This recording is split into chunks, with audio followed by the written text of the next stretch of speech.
जय हिंद। नमस्कार दोस्तों, स्वागत है आप सभी का टॉप जी की सीरीज यूट्यूब चैनल में। आज इस सेशन के अंदर आप सभी के लिए एक बात करने वाले हैं, जो आपकी सफाई कर्मचारी की भर्ती जो आ चुकी है। आप सभी को पता है, मुख्यमंत्री जी ने घोषणा की थी बजट के अंदर, जिसके अंदर आपको पता लगा होगा कि बजट के अंदर घोषणा की थी 70,000 भर्तियों की।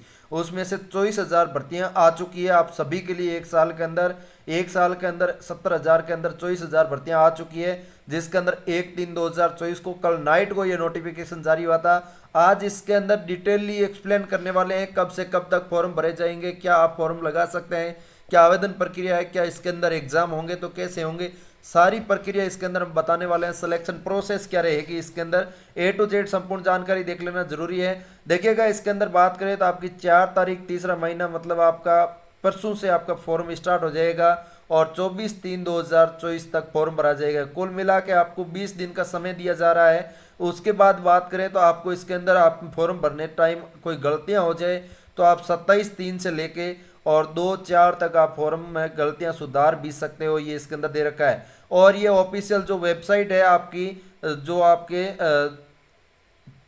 इस विभाग की, जो आपके नगर निगम विभाग की वेबसाइट है, उस वेबसाइट के ऊपर भी ये नोटिफिकेशन जारी कर दिया गया है, isg.urban.gov.rajasthan.in। और आवेदन प्रक्रिया की बात करें तो आवेदन आपका इस साइट के माध्यम से ही होगा। इस साइट के ऊपर जाने के बाद ही आपको होगा। ये साइट का लिंक हम डिस्क्रिप्शन दे देंगे, टेलीग्राम पे भेज दिया, टेलीग्राम का लिंक हम डिस्क्रिप्शन दे रहे हैं, जाके जुड़ जाइए। और इसके अलावा बात करते हैं आप सभी के लिए, इसके अंदर आप पढ़ना चाहते हैं राजस्थान जीके, आप किसी भी भर्ती की तैयारी कर रहे हैं तो आपके लिए OR जाट सर लेके आए हैं। प्ले स्टोर से आप OR जाट एप्लीकेशन डाउनलोड कीजिए। मात्र और मात्र आप सभी के लिए मात्र 299 रुपये के अंदर संपूर्ण राजस्थान जीके हस्तलिखित नोट्स, जिसके अंदर भूगोल, इतिहास, कला, संस्कृति, राज व्यवस्था चारों सब्जेक्ट आ जाएंगे। पूरा कंप्लीट हस्तलिखित नोट्स PDF आपको उपलब्ध करवाया जा रहा है OR जाट एप्लीकेशन के ऊपर। कोई दिक्कत है, कोई आप जानकारी लेना चाहो तो इस नंबर पे कॉल कर सकते हो 8875517800 पर। अब बात करते हैं सफाई कर्मचारी के बारे में। देखिएगा, अभ्यर्थी आप वन टाइम रजिस्ट्रेशन करते हैं ना, उस टाइम आपको प्रोफाइल के अंदर आपको डाटा अपडेट कर देना है, उसी के माध्यम से फॉर्म भरा जाएगा। या फिर आप SSID के माध्यम से भी फॉर्म भर सकते हो, कोई दिक्कत नहीं है। OTR आपको कैसे क्या करना है वो सारी प्रक्रिया मैंने ऑलरेडी बता दिया है, फिर भी आपको कोई कुछ लगे तो मुझे कमेंट करके बता सकते हैं। ये दूसरा ऑप्शन बताया जा रहा है कि OTR भी जरूरी है, OTR करना भी जरूरी है। इस साइट के माध्यम से भी भर सकते हैं, SSID के माध्यम से भी भर सकते हैं, कोई दिक्कत नहीं होगी। देखो, विज्ञापन जारी आपका 9/6/2023 के तहत आवेदन किया जा चुका है। पुनः आवेदन करने की आवश्यकता नहीं है और आवेदित अभ्यर्थी अपने ऑनलाइन आवेदन में संशोधन कर सकते हैं। ठीक है, जो पहले से भर दिया है ना, इस डेट को जब नोटिफिकेशन कम भर्ती का आया था उस टाइम भर दिया है, तो वो आप फिर से भरने की जरूरत नहीं पड़ेगी। और इसके अंदर कोई अपडेट करना चाहो तो वो अपडेट कर सकते हो।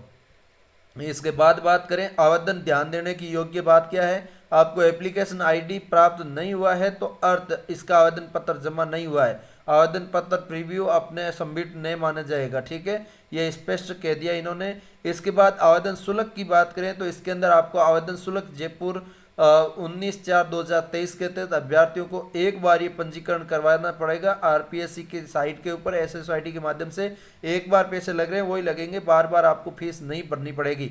अब पदों का विवरण देख सकते हैं। पदों का विवरण की बात करें तो पदों का विवरण आपके सामने है।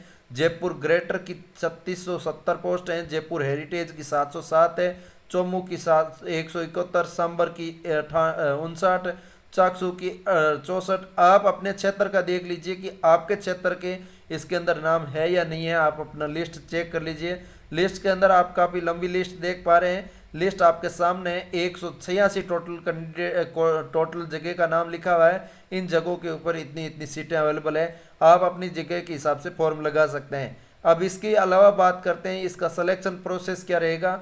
देखिएगा, इसके अंदर सिलेक्शन प्रोसेस की भी बात करने वाले हैं। आपको बता दें कि इसके अंदर और सारी जानकारी जितनी भी है वो सब बात करेंगे। इसके अंदर महिलाओं को क्या छूट है, महिलाएं तो आरक्षित वर्गों को छूट भी दी गई है 8% और 2%।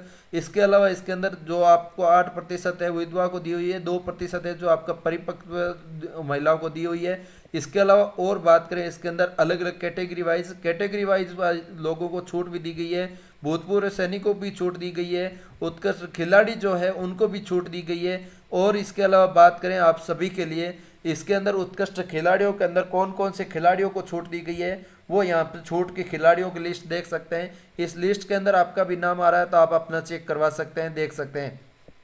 इसके अलावा बात करें आप सभी के लिए इसके अंदर बात करें अनुसूचित क्षेत्र के अभ्यर्थियों के लिए विशेष निर्देश क्या है वो आप इसके अंदर पढ़ सकते हैं। पूरा मैं एक्सप्लेन करने की कोशिश कर रहा हूँ। नोटिफिकेशन आप सभी के लिए, आपको इसके अंदर चरित्र सर्टिफिकेट बनाना पड़ेगा और वेतनमान आप इसके अंदर सैलरी की बात करें तो आपका पे मैट्रिक लेवल 1 निर्धारित किया गया है और परिवीक्षिका काल में मासिक नियत परिवर्ष राज्य सरकार द्वारा अनुमानित देय होगा जो आपकी लगभग 18 से 20 हज़ार रुपये के महीने की सैलरी होगी। तो आप देख सकते हैं अच्छी खासी सैलरी मिलेगी आपको। तो शानदार तरीके से आप इसके अंदर फॉर्म लगा सकते हैं। आप इसके अंदर भारत के नागरिक हो सकते हैं, नेपाल का हो सकते हैं। और आयु सीमा की बात करें तो इसके अंदर आयु सीमा काफ़ी अच्छी दी है, 18 साल से 40 वर्ष तक आप इसके अंदर फॉर्म लगा सकते हैं। अलग अलग कैटेगरी वाइज कुछ छूट भी दी गई है, 5 साल 10 साल अन्य पिछड़ा वर्ग को। इसके अलावा बात करें इसके अंदर राज्य पंचायत समिति, जिला परिषद, राज्य पब्लिक सेक्टर उपक्रम निगम में कार्यालय सब्सिडीज हैसियत के सेवा में व्यक्तियों के संबंध में ऊपरी सीमा है जो आपकी 40 वर्ष है। इस हिसाब से बात करें चयन प्रक्रिया क्या है, चयन प्रक्रिया मेन सबसे ज़्यादा महत्वपूर्ण रहती है कि आपकी चयन प्रक्रिया कैसे होगी। देखिए नगरीय निकायवार विज्ञापन पदों हेतु आवेदनों में से पात्र अभ्यर्थी को चयन विज्ञप्ति पदों के वर्ग अनुसार 3 गुना अभ्यर्थी की लॉटरी प्रक्रिया अपनाकर प्रयोगिकी परीक्षा मूल्यांकन हेतु चयन किया जाएगा। प्रयोगिकी परीक्षा हेतु ये थोड़ा सा साफ दिख नहीं रहा, 3 माह की समयावधि तक संबंधित नगरीय निकाय में प्रयोगिकी परीक्षा आयोजन करवाया जाएगा।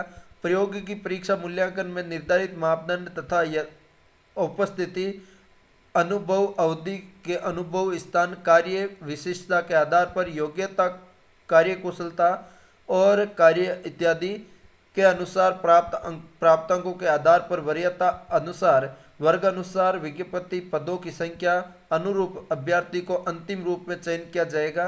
प्रयोगिकी परीक्षा मूल्यांकन के दौरान मौके पर सफाई संबंधित कार्य और रोड, स्विमिंग, नालों की सफाई आदि कार्य करवाए जाएंगे। और नोट प्रयोगिकी परीक्षा मूल्यांकन हेतु मापदंड पात्रता मूल्यांकन पात्रता निर्धारण से संबंधित में विस्तृत निर्देश प्रत्येक विभागीय वेबसाइट ये दे रखे हैं, निर्देश दे रखे हैं एसएसओ पोर्टल के ऊपर।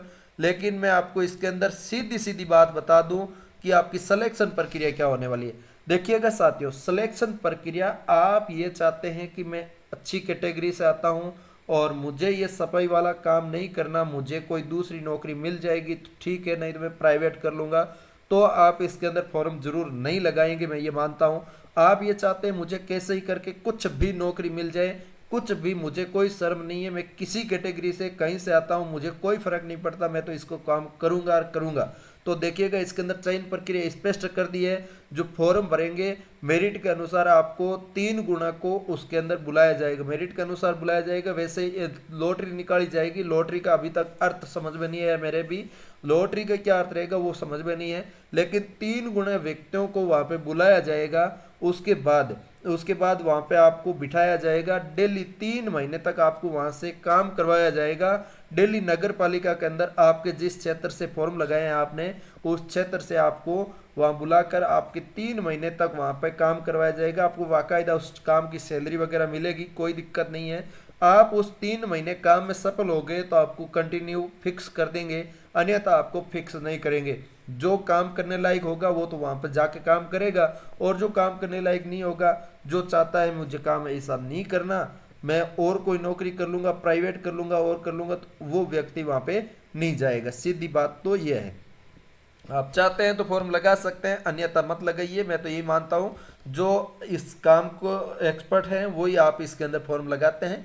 वो जो जाति अपना काम देखती है नगर पालिका का वही लगाएगी। आप निरंतर अपनी तैयारी जारी रखें, अच्छी नौकरियां भी बहुत सारी है, उसके अंदर आप इसके अंदर जो इसके लायक है उनको मौका दें। आप एमए बीएड करके इस फॉर्म लगा रहे हैं तो अच्छा बात नहीं है, सीधी बात तो ये है। इसके अंदर आपके सैलरी भी होगी और इसके अलावा रिटायरमेंट पर पेंशन भी मिलेगी। आवेदन पत्र भरने की अवधि आपको मैंने डेट वगैरह बताई दी है। इसके अलावा नियुक्ति के लिए अयोग्यता इसके अंदर थोड़ी सी लिखी हुई, वो देख सकते हैं। आवेदन कैसे करना वो आपको बताई दिया है। साइट के माध्यम से या SSOED के माध्यम से कर सकते हैं। डॉक्यूमेंट वगैरह आपका अपलोड होगा, ये सारी प्रक्रिया करने के बाद आपको फाइनल सबमिट हो जाएगा। कोई दिक्कत नहीं है। 1 साल का नवीनतम आपको जो आपका सफाई का अनुभव प्रमाण पत्र है वो चाहिएगा। देखो, फॉर्म भरने के लिए आप कहीं से कहीं अनुभव प्रमाण पत्र बना लोगे, किसी प्राइवेट संस्था से जाके बोलोगे कि यहाँ का सफाई का अनुभव प्रमाण पत्र बना दे, वो बना दे, तो बनवा सकते हो। लेकिन इसके अंदर नौकरी जो व्यक्ति करना चाहता है वो अपने हिसाब से देखिएगा, खुद से देखिएगा कि आपने कुछ अच्छी डिग्री की है, आप अच्छे लेवल की तैयारी कर रहे हैं, फिर इसके अंदर जाना चाह रहे हैं तो फिर गलत बात है। देखो, इसके अंदर वो जो कैंडिडेट 10वीं पास है वो ऐसे सोचते हैं कि इसमें तो नौकरी मिल जाए, गवर्नमेंट गवर्नमेंट ही होता है, तो वो व्यक्ति जरूर इसके अंदर फॉर्म लगाएं। आगे बढ़ते रहिए, मिलते हैं किसी नए सेशन के साथ, तब तक के लिए जय हिंद, जय भारत।